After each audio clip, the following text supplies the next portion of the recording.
If I had to make an ad to scale a brand or someone shoot me in the face, these are one of the 11 ads I would make. What are the type of ads that seem to work the most consistently across many different verticals and niches? And I just tried to compartmentalize them into the top ads every brand should make. And I released this training inside of our mentorship group. 2 brands have started to make those 11 types of ads, but so far they've made 3 and 2 of them have gone on to scale. What I want to do is I want to release this training that we did inside of our mentorship group to you guys. We're going to go through the ads, we're going to watch the videos, we're going to talk through them. I'm going to give you the reasons why I believe they work. But what's really important to understand is some of these ads you've probably seen in the wild. Some of them are versions people have done very poorly and they didn't work. It's important that we take the time to talk about why these specific ones work. Some of these ads I'm going to show you are ads that we personally have ran, and so I know how they perform. Some of them are from brands that have been running for a long period of time, so I know that they work, or they're from brands that I just happen to know either personally or as an acquaintance, and I know they work as well. So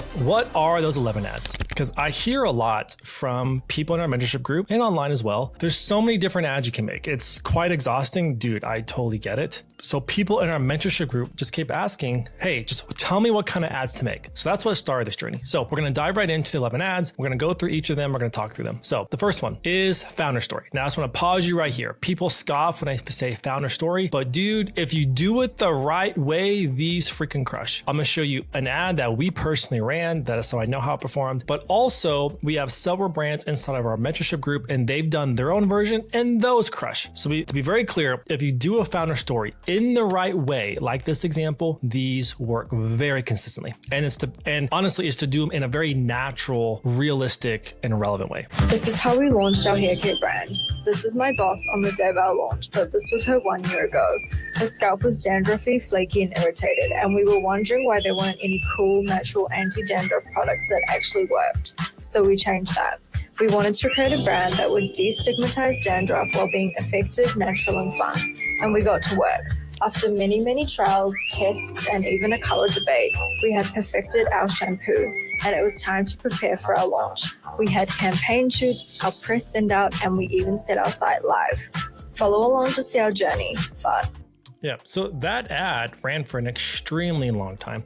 So what are some of the things that worked? Why did it work? this is how we launched our First thing is show after versus before. So why this ad works and would like to tell other people that make founder stories is, can you just kind of break down what was the problem you're trying to solve? What was some kind of before image, before issue, before wish, before desire you had that made you want to create that? Because even if those people aren't feeling that right now, they can get on board with someone who had that wish, had that desire, had that pain that they want to solve. Talk about what you want to solve. And this is where I think a lot of people go wrong is they need to go through the process and just like explain that, man, I really want to solve it because I have my own dandruff, nothing else worked. And if you can, talk about the current market industry, because again, people will start to compartmentalize in their minds. Yeah, you're right. The hair care industry does suck. Yeah, all those over-the-counter dandruff stuff doesn't work. And then also talk about what you want to create. Now, a big tip here that if you are okay with doing it, I see work really well is talk about what you want to create and then talk about the effort it took to create it. So I spent the next year and a half, the next 2 years, I spent $45,000 of my own money R&Ding this because it's going to add a higher weight and value to that product. And then talk about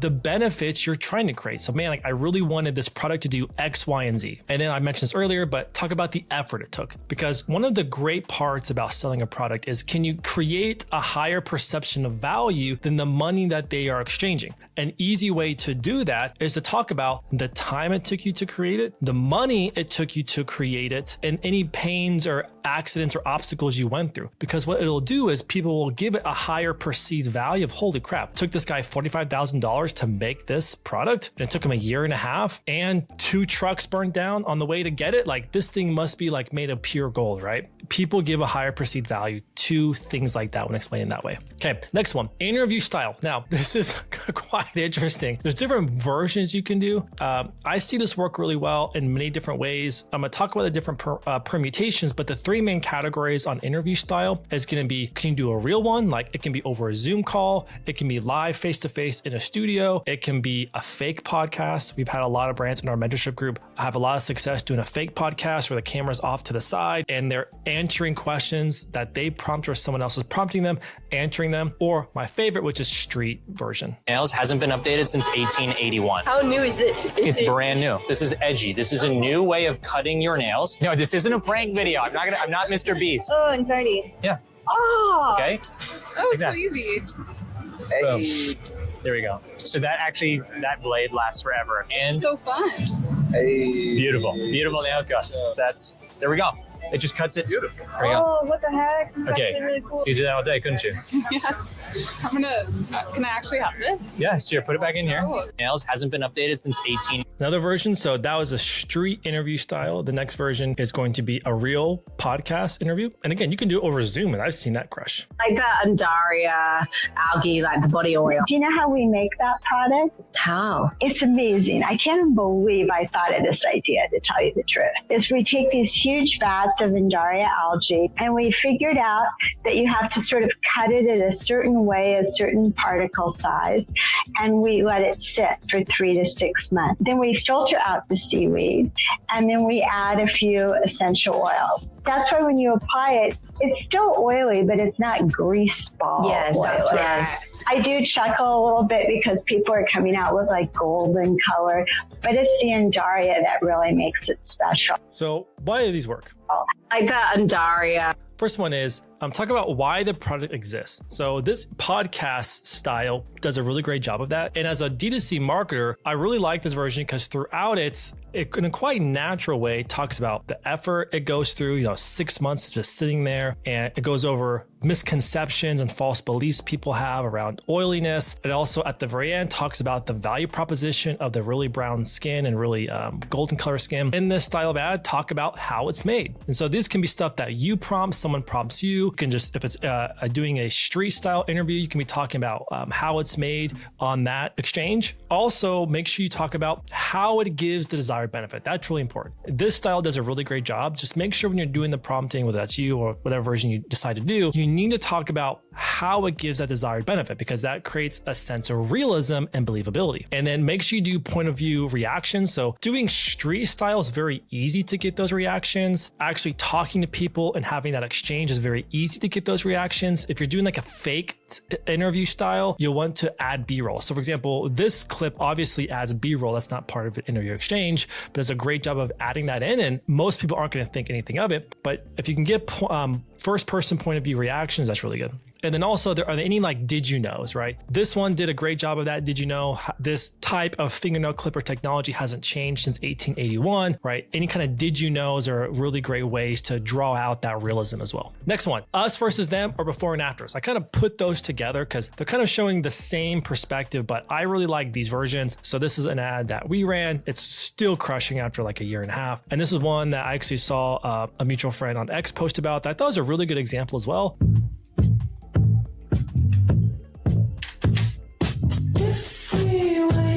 Just a little baby. So I'm not gonna play the whole thing, but it's a video showing before and after as well. We've done a lot of different permutations of this, and this, I really like the style too, because in a short amount of information and in a short amount of time, either visually in a static or in a video, you can show the value proposition just by going through how a product is used, how it's styled, and what it looks like on a person, for example. So a couple of things to think about is be sure to exaggerate the before and after. One of the best things you can ever do when it comes to visuals, in my opinion, is take the thing you don't want, make it black and white, or you can use sound to do that, or you can use animation to do that, right? Or you can use like visual cues, but a really easy way is to show like the black and white, because it already looks drab and already looks like that. No one wants that. Like I said, use visual cues if you're using a static or a video, if you can, if you're comfortable doing that. Now, next one. All right, so that's the us versus them, before versus afters. Next one, product demonstration. I think of all the ads, this is probably the easiest one to do, because what you're gonna do is just literally take your product, demonstrate using it. Like, it's that simple. So lately I've been making my own nut milk and I've kind of become obsessed. It's so much more affordable, plus sustainable, and there's no artificial additives or oils. At first, I was skeptical about making a good cappuccino with this milk, but wait until you see the results. It froths just like any other milk. Now, this one, we are obviously adding some music to it. We're adding a voiceover. We've done many different tests of this. This works as you actually, the person holding the camera, talking through it, but it's very simple. Just take the product, demonstrate it being used. Or you could do another version like this, and can you demonstrate it almost painstakingly around why the product is superior. So this is a video that I just thought was amazing. It's very long, but the guy does an amazing job showing why this product is so superior. So I'm going to take you under the microscope here, and we're going to do a little demonstration on at least one aspect of the Henson, which is the blade support and why that leads to a very smooth shave. So let's head in. Okay, so here's just a quick side. So I'll skip through this because it's a long video, but he uses a very unique way of demonstrating the product using, in my opinion, is probably one of the most believable versions, which is under a microscope. So throughout the video, he shows the differences between his blade and a competitor's blade. Then he talks about how flexible it is, again, under a microscope, using his fingernail on both blades. Then he actually demonstrates it this way, using it on paper and not on real skin. Contact with the hair, it does this sort of digging and catching motion. You know, if you ever tried to dry shave, it's not fun. So we do everything we can to soften the hair, but even then it's still kind of difficult and still a little tough.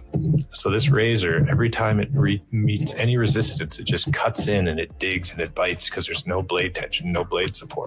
So now let's compare that to the Henson, and you can see it just glides along the surface there. And this is sort of like why we say like the design makes a difference. So as it shaves, I push a little harder here. You can see it's removing material, but it doesn't give you that nasty frayed edge. It's very clean. It glides. It can't bite. What I think is so great about this video is it's not special in terms of editing. It's not special. It's not adding any music to it. It's literally him just taking clips, talking over that clip, and demonstrating it in as simple of a method as possible. Cutting paper under a microscope. And everything about this video, if a person's watching this, it's going to seem extremely believable. Here's another version. Listen, I know I don't post like I'm supposed to, but I am still the GOAT. I'm still the GOAT. Y'all see the material. I'm still the GOAT. I'm still the GOAT. Yeah, so 3 very big differences in how people use those and execute them, from music to voiceover to very plain, what's the most simple way I can demonstrate this product, to literally just an iPhone video and then some viral sound over it as well. And all of these crush. So what are some things you can learn from? So lately I've been So when you're going to do this, be sure to demonstrate the full range of its use. So just think through, like, how is this product used? And this even works in fashion, this works in shoes, but what's the full range like? And then make sure you show that full range, right? I see a lot of people go wrong. Let's give me an example. Where I see a lot of people go wrong is showing like the immediate impact or the immediate demonstration. Or are there any long-term full range uses that a person would get from this product? Can you also give the perspective on why or what makes it good, or what specifically? All 3 of those videos examples that I gave you, if you watch the video, it actually shows why it makes it good, what's different about it. Even in that one about the wig lace, right? How it melts that, for example, it shows why it's good. And also, what about it do people not know? So is there anything about it that people don't know that also adds some value perception? But what's important is don't focus on time, focus on value. That one video is almost 2 minutes long. If it takes you a long time to fully demonstrate it, that's okay. I believe better value videos or content outperforms shorter pieces of content. Okay, so we got product demonstration. The next one is kind of similar to product demonstration and founder video, and that is actually founder reveal. I love these videos because it does a great job of combining principles from previous videos, but it adds a certain endearing element to the brand, to the product, because the founder is actually the one in the video talking about it. And the one thing I love about founders is typically more them than anyone else who ever makes content for the brand is they are more excited excited about it, they can speak the most eloquently about it, and they understand it more deeply than anyone else. And that is why I believe founders are probably some of the secret weapons when it comes to making content. Seriously, how good is the finish on that? I'm super stoked. That's ridiculous. I have been working on this scale for the past 2 years, so I'm super excited to show you guys. Let's just rip in and have a look. Seriously, how good is the finish on that? This is my life-size crystal skull. It is made with K9 crystal and it weighs about 10 pounds. Currently, they're going out worldwide with free express shipping while stock lasts, but it is first in, first serve. Here's another one by the guys over at Breeze. What's up, guys? My name is Aaron. I founded this company called Breeze. It is a microdosed herb and mushrooms in a canned drink. Holy cow, Aaron, how are you selling that? It's because it's hemp-derived TH vitamin C, and it's below 0.3% by weight. That doesn't mean that there's not enough in there to feel it. You absolutely will feel it. This is our double strength. We also have a single, which is a smaller one. And then our mushroom in here is a concentrated, nano-emulsified lion's mane. For those not familiar with lion's mane, it creates this happy euphoria, this focus, this motivation, this sense of clarity. It's kind of like a mental energy, but it also gives a sense of relief. So it kind of takes away some of the stress and the worry that might be typically associated with an edible product. This is not going to last 4 to 6 hours. It's going to take 5 minutes to hit, and it's going to last about an hour. They're easily stackable, just like your favorite beer or cocktail, and it's super unique, and I think you're going to like it, and I really hope that you give it a shot. You can find out more information on our website, drinkbreeze.com. If you have any questions, leave them in the comments below, and we'll answer them. On TikTok Shop, we also have our lion's mane only, so this one has no herb infused into it. This is our herb infused one, which is what I have to call it. Yeah, so there's nothing special about these videos from a quality perspective and editing perspective. They're all shot with iPhone, but it's using the founder because they're passionate about what their product. They're passionate about it. They know how long it took them to make it. They know why people are going to love it. And that's why these are some of the best videos a person can run if it's done in a very authentic way. Again, this guy just put the phone on the counter, talked. This guy is literally doing it in front of a fire, so it's not that complicated to make it feel relevant. And seriously, how good what's is the up, finish guys? on My that? name is Aaron. So a couple things. So be sure to talk about why does the founder like it? So for example, the founder himself, why does he like it? Why did he make it? Why is he so excited about it? What does it do? So for example, this one obviously just art decor, but Aaron does a really great job talking about what the product does, what's in the product. No one knows that better than him, and because he's the one who made it. And also talk about how long have you been working on it. These are probably one of my favorite psychological triggers to use. The reason why is if it took you longer to make a product, you spent more money in R&D, people are going to equate a higher value to it. Because if you put that much time, effort, and your own money into making it, then it must be amazing. Then it must be high quality. No one takes 2 years making something if it's not amazing. And also talk about what will this do for others. So pretty much when you're making a founder reveal, cover off those check boxes, and there's a high chance that's going to be a really great converting ad. All right, so let's talk about the next one. So the next one is really funny. I get a lot of haters for this, but dude, we just see it keep working. So I don't have to be the smartest person in the room. I just care about what's going to make the most amount of money for the brands that we work with or the brands in our mentorship group. And so the fact that it still works means I'm going to include it in this training. So sticky note ads. Now, what I will say is just a sticky note by itself is stopping to perform. We still see some breakaways, but it's all dependent on what is on that sticky note, the copy on side of it. But we've seen crazy things work. We've seen people use sticky notes. We've seen them use whiteboards with sticky notes. We've seen them use masking tape. We've seen them just use pieces of paper that just flipping over pieces of paper. They're crumbling paper. But the important thing to take away on this is it's not that paper makes everything convert. No, it's conveying the message in just a different way that cuts through the noise. That's really what the principle is. So if you take that same principle, you can apply it in so many different use cases. So for example, sticky note static, this one's been running for like freaking 10 months. This one's working. This is a great example to show how you can turn it into a video and do something different than these. Right. Just really great use cases of different ways of doing this.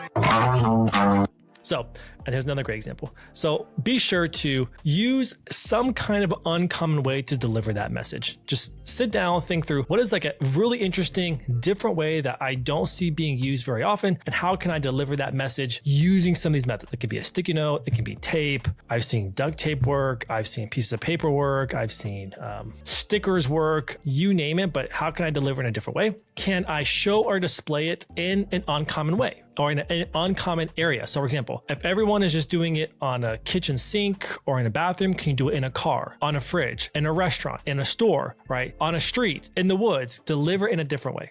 because there's a really great principle. Hopefully you picked up on it. If you do what everyone else is doing, you're just going to blend in. But if you do what other people are doing, but you just do it in a slightly different way, it gives you a higher chance of standing out. This next one is without a doubt my favorite. Of all the ads here, this one is probably one of the harder ones to do, but it's the one that I see work the most consistently across every brand, every vertical, every niche. And that is benefit progressions. So you take a piece of content, or you take a product, especially a product that solves a problem, and can you show the benefit progression in time? So for example, this is a tea. It shows the benefit progression from day 1 to day 14, especially if you have some kind of visual proof showing the before and after. Some of these ads that I'm showing you, I have personally run, and they crush, and they work all the time. They work on fashion, they work on supplements, they work in CPG, they work in travel. I've seen them work in leather goods, like you name it. Here's a great example.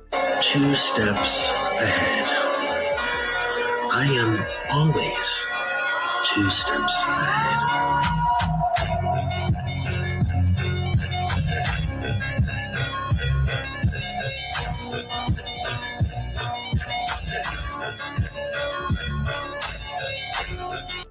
All right, so I didn't run that one. That was, I saw on TikTok. It's got 40 million views, which is nuts.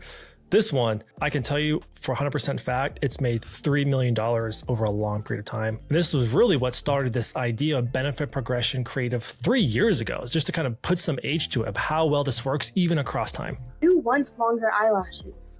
Me. I've been seeing this all over my Facebook. It's supposed to make your eyelashes longer and also fuller. As always, I am skeptical. So what am I gonna do? I'm gonna test this out on one eyeball. It's been a week. I don't really see a difference, but that's because it's been a week. It's been 3 weeks and I am actually seeing a difference. It's this eye. I don't know if you can see it, but I'm seeing it. It's been 6 weeks. I'm supposed to do it for 8, but I am done. Why? Because it's working. Now let's be real for a second. I know it looks like I curled these lashes or maybe put some mascara. I swear to you, I did not. Here's an extremely uncomfortable close-up for you all.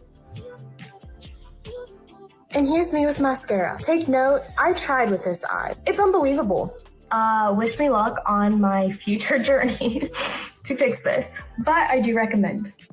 I'm really proud of that ad because this brand and that ad is what really made eyelash growth serum take off just in general in the entire marketplace. That ad just freaking crushed for a long time. So, but still benefit progression. So take your product. Let's see. All right. So what are some things to be sure of? So when you're making these ads, be sure to anchor the payoff with expected benefits. What do I mean by that? Is you have to understand, what does someone want? What's the payoff? Okay. And then throughout that progression, anchor it with the benefits along the way. For example, like this static does a great job of this. All of them did, but this one did a great job. The payoff they want is to lose weight, right? But along the way, we're anchoring the payoff, expected payoff, with happy benefits they're also experiencing along the way, right? Another one is, can you use the benefit of the benefit in the positioning? So for example, I talk about this a lot on this channel. It's not just, I want to lose weight. No, that's the benefit. The benefit of the benefit is by the holidays, I went from a size 14 dress to a size 8 dress. And all my family's like, dang girl, you've been working out. That's the real benefit of the benefit. So think through, what are some of those things for your product? It's also really important to show before and after. If you want to do this well, you must show before and after. I've seen a few cases where a person literally had no images. It's just text or like a text conversation between a few people. I've seen that work, but if you want this to work the most consistently, you have to show some kind of before and after. Okay, the next one is, of all the ones here, probably the easiest to make because you can usually make it with AI. So this next style of ads, again, that we see work consistently across many verticals is what I call exaggeration of claims or visuals. Exaggerate. So can you take your product and what are some of the things that you claim it does, or the benefits that people will get from using that product? Take it and then enlarge it and exaggerate it. For example, this tea, it obviously isn't marketing to people who are balloons, right? But we take the idea that people who feel that way will want to drink think this. So what do? We take it and then we exaggerate it. How can we take a person who's overweight that needs to lose weight, but then use AI to make it look like a balloon? Any person who feels that way is going to be gravitated towards that. Or this product, a brand that is targeting almond milk and how bad it is for you. Can we take that concept, plant the idea that, holy crap, maybe my almond milk is poisoning me, right? To plant that seed. Or this protein. How can you take the idea that people that take protein often get bloated and have digestive issues? And again, we just plant the seed that maybe that is your issue. So that's why we take some of the claims, some of the benefits, and how can you take that and then create a way to enlarge in it, exaggerate it in a claim and visually. So a couple things to keep in mind is make sure you just think through what are the pains that are the pains I'm trying to get across, or I'm trying to attract people that have that pain, or what are some of the things that I have to overcome to make a person interested. So for example, this particular product, 'cause we're the ones running it, most people don't think about that I have a problem of my almond milk. But what this ad does is it both attracts people who already know that store-bought almond milk is a problem, but it also plants the idea with people that, holy crap, maybe there's something is wrong with my almond milk that I never realized. And it does two great things in one visual. We personally like to use AI for this. It makes it quite simple. You just have to be really good at your prompting, but you can design this. Before AI, we would design this kind of stuff. You can even hand draw it. I've seen people literally who are really good at drawing, like, you know, with stencils or with pencils, draw it out, do a really great job of this. Now, the next one is close to this one, but it's one of my favorites, and that is using story carousels. So this actually shows the full ad of that brand that we were using AI to exaggerate the claim. Story carousels are fantastic because you can make them in Canva, you can make them with your iPhone, you can even just do a compilation of pictures that you take with text, sharing that story, but they're visually engaging. Also, it gets people to engage by scrolling, and I see that it rewards you with pretty great CPMs as well. So a couple things to keep in mind is make sure you keep things very focused. What I mean by that is craft one main point you want to get across. Where a lot of people go wrong with this kind of visual is they try to cram too many points they're trying to get across, try to explain too many benefits that gets lost. I would much rather take 5 big points or benefits, make 5 different carousels for each one of those, and to try to cram all of them in one. Because sometimes if you confuse, you lose when it comes to advertising. So take one pain, one benefit, and then write 1 8 carousel or less ad. But then make sure each carousel, you want to have very little text, but then make the visuals do the talking. I've learned that the hard way, that if you add too much text to it, it does not perform near as much. But if you use more visual, but then just use text to supplement the thoughts in the visual, it performs much better. Okay, next one, and just to recap, guys, I'm showing you the ads that perform the best across the most verticals and niches, that if I had to make 11 ads today, what are the ones that perform the best? Next one, answering questions. So this has been around for some time. I just still see these work really well. Let me show you. Of this look, can it work on a curvier figure? Yes, it can. 5'3", size 6 or XS, C cup. 5'5", size 14 or large, sometimes extra large, 14 double D. We've got this. We're going to style these up to show how they suit our individual shapes and styles. Let's go. It looks like a jumpsuit. It does, doesn't it? Tucked in, black belt, black heel, cuffed sleeve, cuffed shorts, cuffed sleeve, open shirt, silver heel. As it is. Size. Love it. Denim shirt, buttoned at the top, open at the bottom. Black vest, Sanders. How would you describe your look? Comfortable, street chic. Same. Should I try the outfit that you've got on and then you try what I've got on? It wasn't planned, but it was a great challenge because it worked out. I like your style. I love your style. Jogger pants, black blazer, and white sneaker. And the detail on Amanda's pant, but also my pant because we were wearing the same thing. Yes, it so works for Curve. Restyled for more casual with a denim shirt, one button done, open. This would be my running errands, off to the shops, literally brunch. Me wearing this immediately after we do this video. Bermuda shorts, black vest, black off-the-shoulder top, and a heel. I'm taking this one to the bar. The sets are from Alexandra.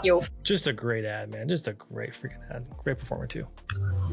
I didn't make this one. This is one I saw from a buddy of mine on X.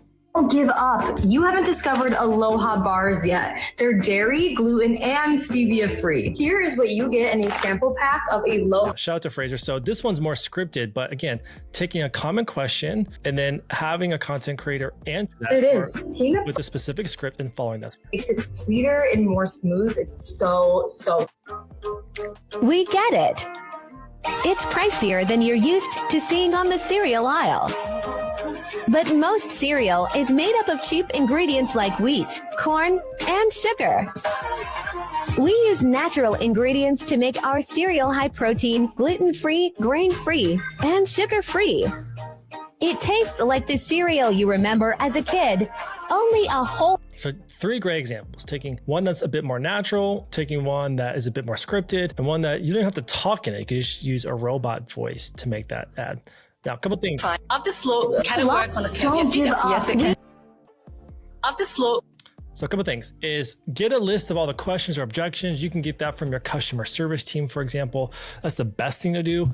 Another really great thing to do is just use your post-purchase survey on your store, and like we're using like No Commerce, for example, and ask them like, what are some of the objections that you had before you bought? Great starting point. Or an even easier way, because by the way, I think it's important to notice you can get this from Canva, and so you can literally make a video answering this question. It doesn't have to be a question from like Instagram or TikTok. Or do a post on your stories or organically and ask the customers, what are some of the questions you have about X product? Now, make one video for everyone. Use B-roll if you can. Now, this one's not using B-roll, but it's using a lot of cut scenes because they're talking through the different ways to style it. But it's completely okay. You can just answer the question. You can script it out. You can just use a bunch of B-roll and do a voiceover talking about it. There isn't a right or wrong here, but it's a really great way to not only get attention, but also to handle those objections. So my one recommendation though is don't try to act. Just show. Like, if you've seen all the videos and all the examples I've shown, there's one thing I hope you are getting from these is these aren't people trying to overly act. Like, they're trying to just be as real as possible, show you the product, show you the demonstration as natural as possible. Same thing with answering these questions. Even though I showed 2 examples that were probably a bit more active, especially that middle one, just don't try to act. Just try to plainly show and let your product do the selling for you. Okay, last one. The last ad that I just see crushed all over the place for fashion, supplements is going to be split screens. Now, split frames, you can have them be statics, you can have them be videos, you can have this be a video, you can have that be a video, but the other parts are static. Dude, like, they've been crushing for us for literally 6 years and they still work exceptionally well. Just a couple things to note is make sure you include a minimum, a close of a body shop and a scene shot. If you're selling a product that a person doesn't wear, then you want to show different aesthetics and different scenes to kind of get that point across and show it in use. My recommendation is don't do any more than 6 frames. Even though this one is performing, don't do more than 6 frames. It just gets to be too small on mobile. Typically 2 or 3 is typically ideal. And then make sure you also note on the split frames specifically is that, guys, these are made in Canva. Like, these have been around for almost since the dawn of Facebook and they still work exceptionally well. And so that's why they're some of the go-tos for most niches that we work with. Travel, tech, fashion, beauty, CPG, they still crush. So there you have it.